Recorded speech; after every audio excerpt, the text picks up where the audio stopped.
Howdy. Welcome. It is Sunday, March the 6th. It's starting to cool down here at about 5:30 in Baton Rouge, roughly.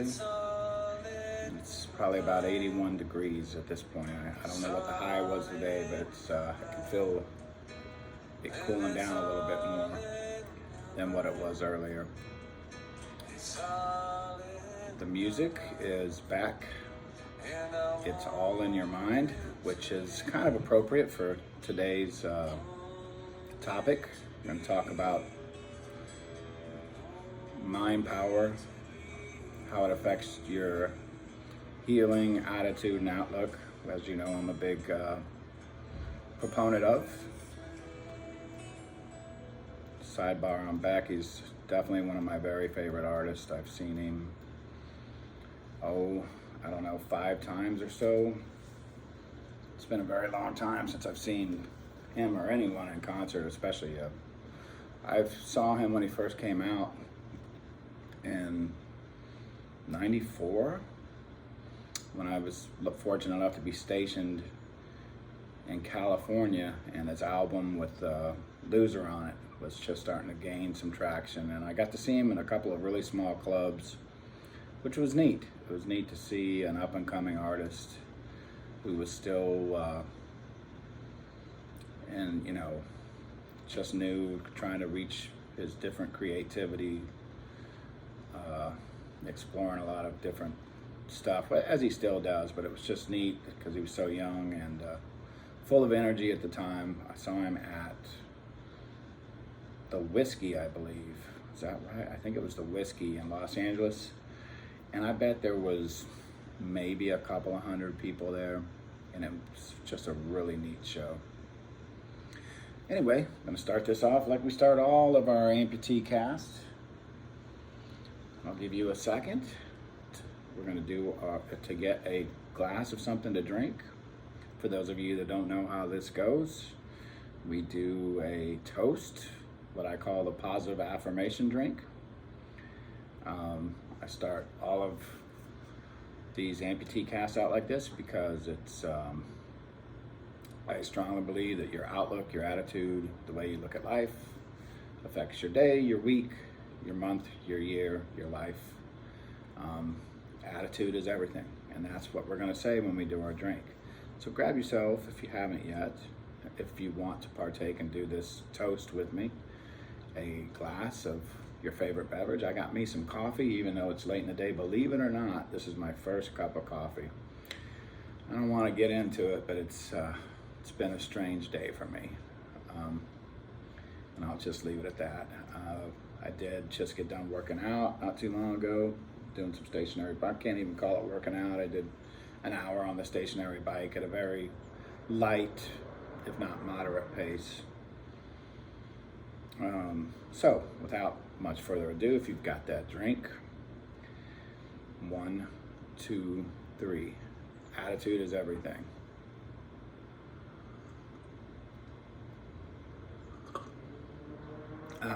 Very good. That is some Folgers, a brand new can of one of their darker blends I just picked up the other day at I think I was in Walgreens actually getting some other stuff, and I remembered I was out of coffee, which is almost a crisis in the Wilson household, in Ty's house. So, I'll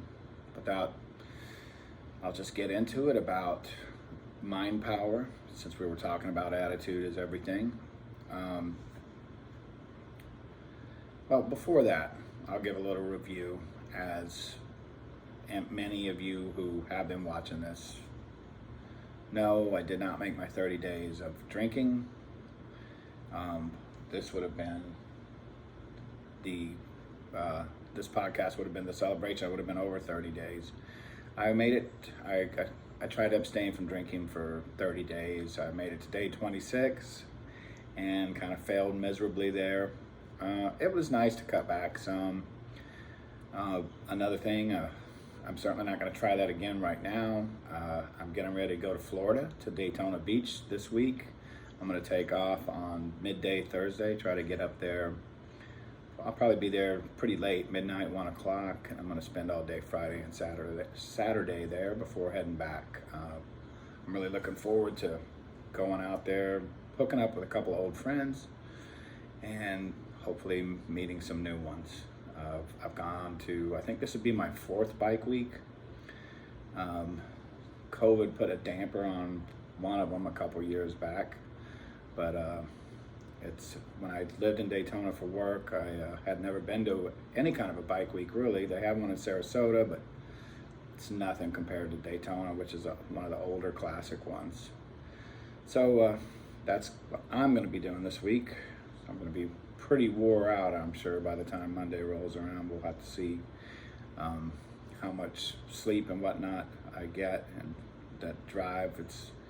It's about a 12-hour drive each way. I'm gonna throw the bike in the back of the truck, unless I get really wild and decide to ride the motorcycle at the last minute, which I don't think is going to happen. I just don't drive that much anymore. It would be plus the elements.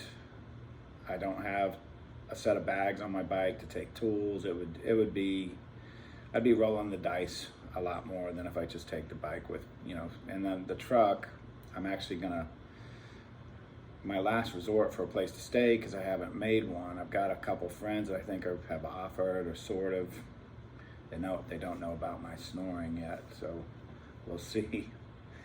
But I've got, my old landlord said I could crash out in his driveway, and either sleep in the bed or out inside the truck, depending on how hot and how many mosquitoes there are.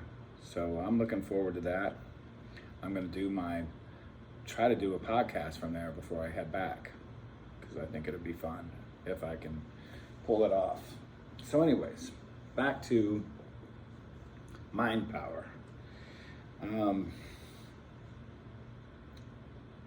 As once again, some of you may know that watch this, I've been having a lot of medical issues with arthritis. It's been a chronic issue that's been bothering me really since I was about 18 years old. As I've gotten older, it's just gotten worse and worse. It's become more redundant. I've tried medications, tried different diet strategies. Now, granted, I haven't been faithful to some of those, but I've been pretty good though also at certain times, and I've had some success. When I was a vegan, I don't remember having a lot of issues with any symptoms. So that is probably going to be the next attempt. I'm still in the process of trying to lose some weight and whatnot, so I think it can be helpful with that as well. So I'm going to try again to do the vegan thing. I'm on the road a lot for work, so it's really tough.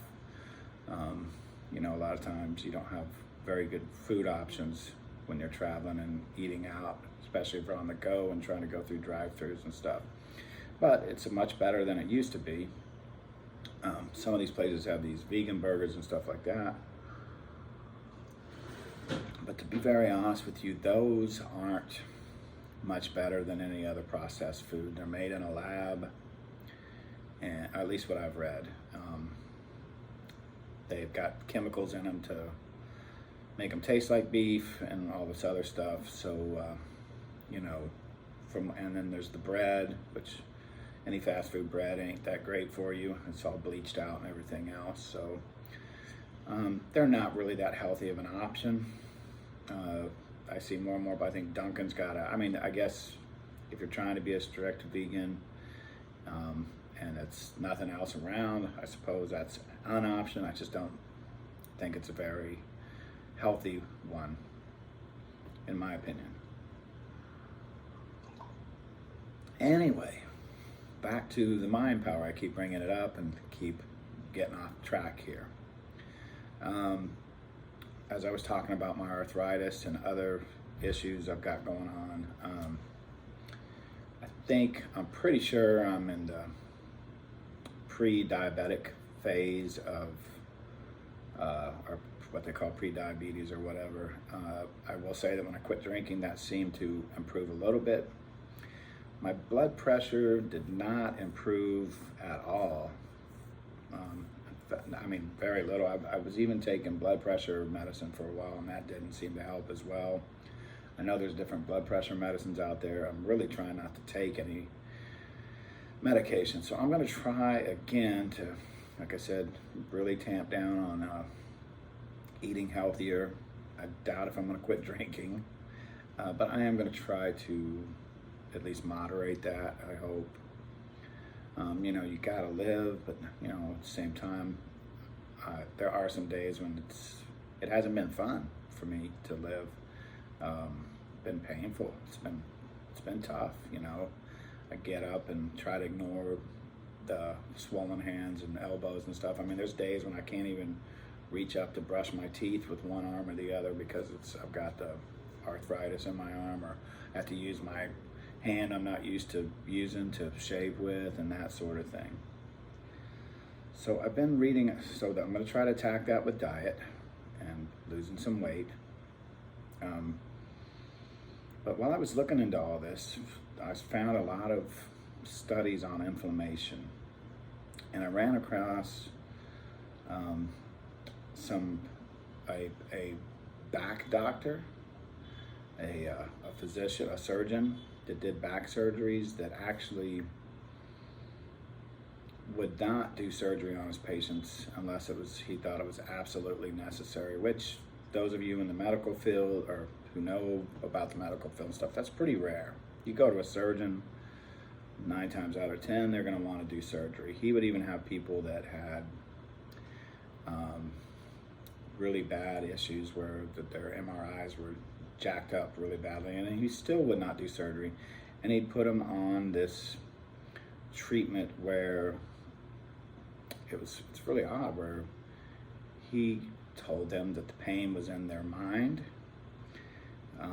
some steps to follow to try to deal with that, to tell yourself every day that it is a mind, the sensation was real and painful, but that it was coming from your mind, and that it was typically due to suppressed trauma in your life. Examples: a bad relationship, divorce, new job, losing your job, being molested at a young age, these sorts of things. And the doctor was, and I know this sounds kind of like quack medicine and that sort of thing. And he did operate on some of his patients, the ones he thought really needed it, obviously. But they did a long-term study because this doctor practiced he lived into his 90s. And I'll put his name on here. I can't remember it right now, but I will definitely list him in the credits to this if you want to check out some of his lectures or some of the things other people have said about him. So he did not prescribe really going back to physical therapy or seeing a chiropractor, but to actually just get back to living and telling yourself that the pain was from your mind, and to talk to your subconscious and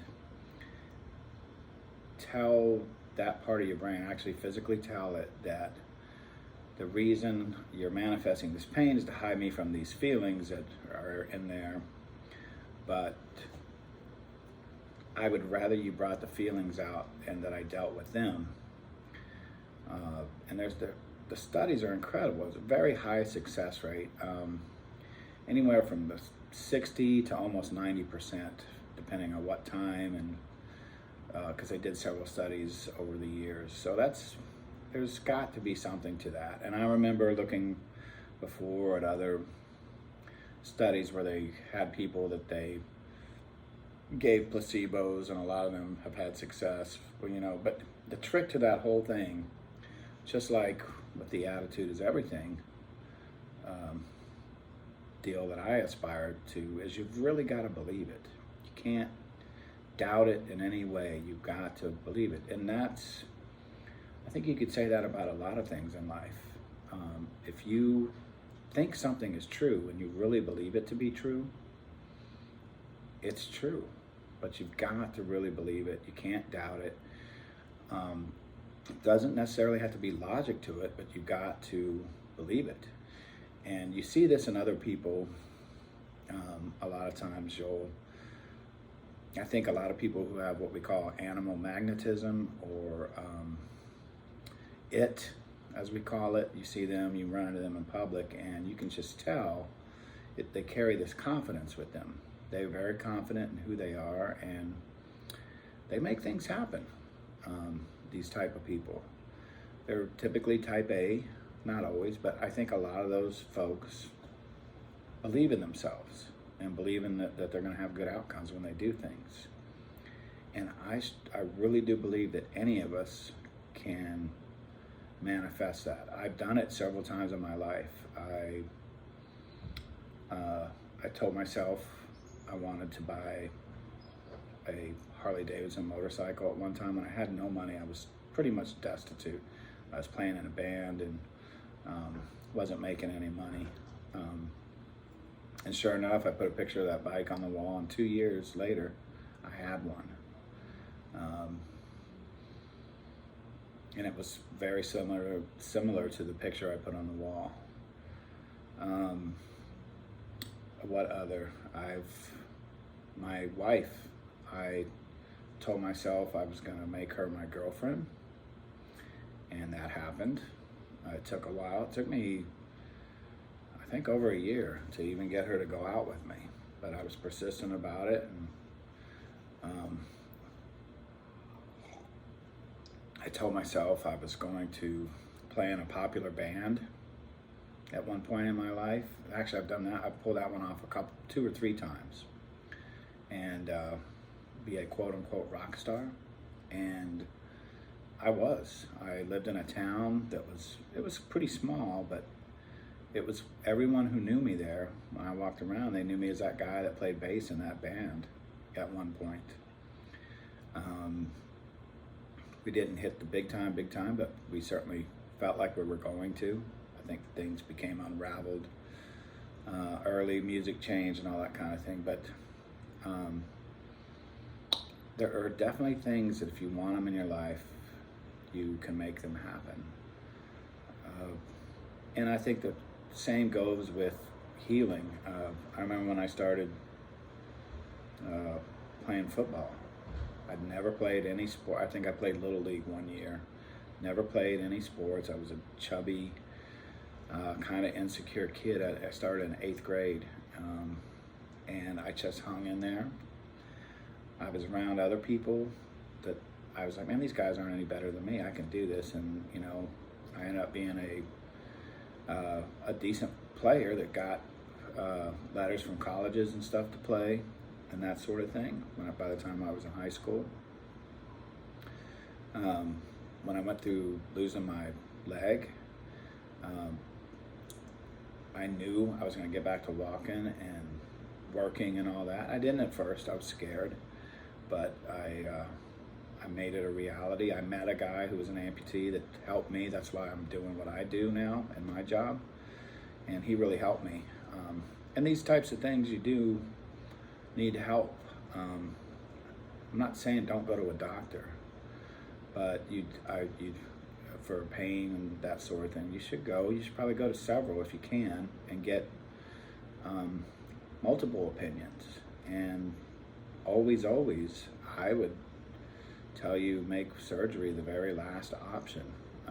Depending on how freaking bad it is, and if we're talking that you got to have heart surgery in a week or something, obviously there's exceptions, but for pain, especially pain that they can't exactly tell why it's happening, or no one can put their finger on it. That's what I've been battling with, this arthritis. So I'm a strong believer. I'm going to make this go away, and I'm going to figure it out. It's been a challenge for a long time, something that's been bothering me, like I said, getting worse. I think my main problem with it has been that I haven't been focusing on it enough, and I just haven't decided, I haven't made up my mind to get rid of it. And that's what I've got to do. Sometime, somewhere, that's going to happen. I got to keep thinking about it and really figure out my strategy. I don't even think my strategy has to be what works 100%. I think if you go full in on something, you will have an effect on it and you will figure out what works. But that means dedication and time and doing the actions that you need to do, as silly as they may seem. And it's like that with anything else. Learning a new skill,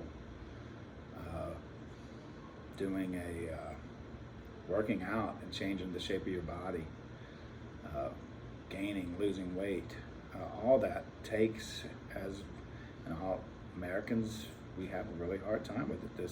We've got a crisis right now. Well, it's not right now. It's been several years. I think over the last 10 years, the military and all the branches of the military in our country have been, I don't want to say in panic mode, but they've had to actually change the rules to let soldiers, new recruits in, because as a country we're so out of shape. That's just amazing. I'm sure many of you have been in an old house before where everything was smaller, the doors were smaller, the doorways, closets. Some of that was, I guess, part of the times, but people weren't as big as they are now. My father, I think he got up to a couple 100 pounds at one point in his life, but he was sitting at a 165, 175 max. I haven't weighed that since 8th grade. I think we're just getting bigger as people. It's not, I know we are. It's a little bit of a crisis. So I think from the consciousness I've seen of videos and information, right now there's so much info out there that it's very confusing, and everybody's a case-by-case thing. But it appears to me like something that that people are desperately trying to get a handle on, and that we're going to. There's that type of mind power and consciousness also of groupthink. And if enough people get onto a trend and think something's going to happen and really try hard, you see all these videos and websites about losing weight. It's been going on for years. So we're very conscious about it. We just haven't made up our minds yet and found the way. None of it's easy. It's like what I've always said, anything that's worthwhile of doing takes time, work, and effort. That's just what it is. And as a society, we want to instant gratification. It was bad when I was in high school. However many years ago, was it over 30 years ago? Everything was instant gratification then. Well, as you know, time has been speeding up. More things can get done. You can do something by pushing a button that took you maybe a week to do in the past. Shop, or at least a day, shopping, you name it. So things have really changed, and I don't think there's as many, I certainly don't think there's as many critical thinkers out there anymore. Unfortunately, our education system does not seem to, excuse me for a second.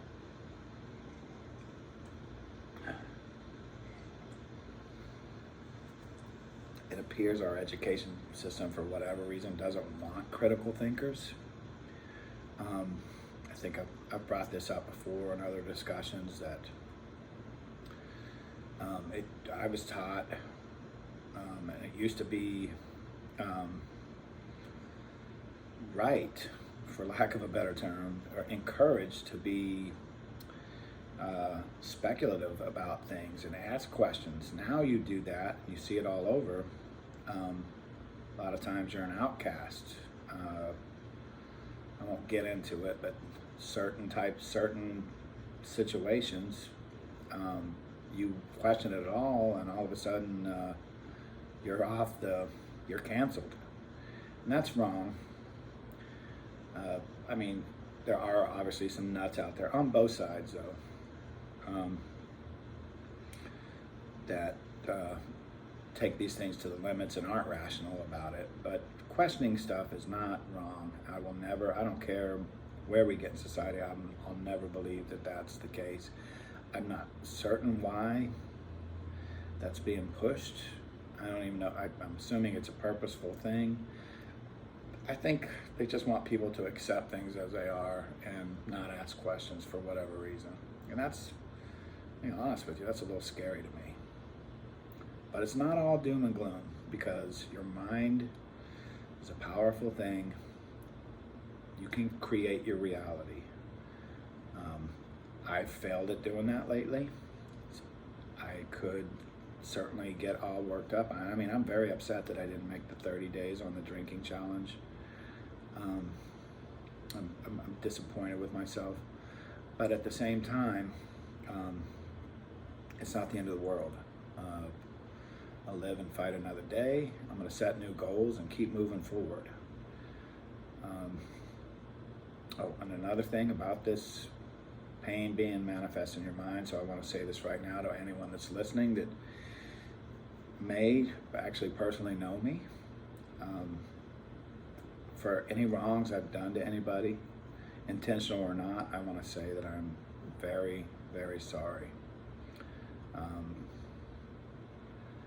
And same thing for those people that I'm mad at, that I feel have wronged me. I want to say that I forgive you for that.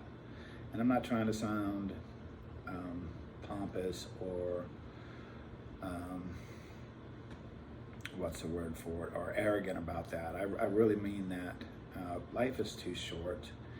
I can tell you every person that I've had any type of relationship with in my life that was even, had any kind of distance to it, I always learned more and value all those memories. I always will. And even as ugly as things may have gotten with some of those experiences, I'm not bitter about them. And I hope people feel the same way about me. Life is about learning and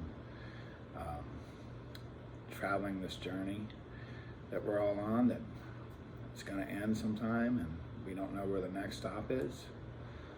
And I know that's a weird transition from what I've been talking about, but this is a big part of the letting go of things and your subconscious adding pain to your life, or pain to your body. Manifesting in physical pain is suppressing feelings and not being able to let things go. It's just like that old prayer, change the things you can. Let me see if I can grant me the serenity to change the things that you can. Accept the things that I can't. I can't believe I'm even having a problem with that. And then the wisdom to know the difference. And that's all you can do, And you can't get caught up on what people think about you. That's another thing that, as I've been studying life and different people, it seems to me that the people that are the happiest and the most successful, they don't care what other people think about them. And once again, that's not an arrogance thing. It's a waste of energy. You can't control what other people think or do. So why even worry about it? And that's kind of a free pass to go out and embarrass yourself, to try something new. Explore things. Maybe you suck at them, or other people think you suck at them. But I don't think any of us started anything that we're good at without, being bad at it first. Everything, just like the saying, anything worthwhile, time, work, and effort. So I think I'm going to leave it there. I really appreciate anybody who's checking this out. We're going to see you next week in Daytona Beach, Florida. I'm really looking forward to that break and that time off, and seeing some friends out there. Wish everybody the best, and hopefully we'll see you next week. Take care.